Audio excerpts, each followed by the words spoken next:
അസൂയയുള്ള ഒരാളെ സംബന്ധിച്ചിടത്തോളം അദ്ദേഹത്തിൻ്റെ ഗോളുകളിലേക്ക് എത്തിപ്പെടുക എന്ന് പറയുന്നത് വലിയ പ്രയാസം നിറഞ്ഞതാണ്. അതിന് കാരണമുണ്ട്. എന്താണ് അസൂയ എന്ന് പറഞ്ഞാൽ?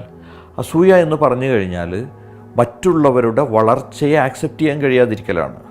അപ്പോൾ വളർച്ചയെ ആക്സെപ്റ്റ് ചെയ്യാൻ പറ്റാത്തൊരു മനസ്സുണ്ടെങ്കിൽ നിങ്ങൾക്ക് നിങ്ങളുടെ വളർച്ചയും ആക്സെപ്റ്റ് ചെയ്യാൻ കഴിയില്ല. അസൂയയെക്കുറിച്ച് ഞാൻ എപ്പോഴും പറയാറുള്ളത് നിങ്ങൾക്ക് വീഴാനുള്ള കുഴി കുത്തലാണ് എന്നാണ്. നിങ്ങൾക്കെതിരെ നിങ്ങൾ ആയുധം എടുക്കലാണ് എന്നാണ്. അപ്പോൾ നിങ്ങളുടെ വളർച്ചയെ നിങ്ങൾക്ക് ഉൾക്കൊള്ളണമെങ്കിൽ നിങ്ങൾ മറ്റുള്ളവരുടെ വളർച്ചയെ അപ്രീഷിയേറ്റ് ചെയ്യണം. അപ്പോൾ അത് നിങ്ങളുടെ മുമ്പിൽ ഗ്രോത്ത് എവിടെ കണ്ടാലും അതിനെ അപ്രീഷിയേറ്റ് ചെയ്യുക.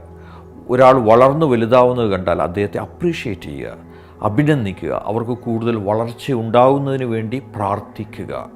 മറ്റുള്ളവരുടെ വളർച്ചയിൽ സന്തോഷം കണ്ടെത്തുന്നവനാണ് വളരുവാൻ കഴിയുന്ന വ്യക്തി.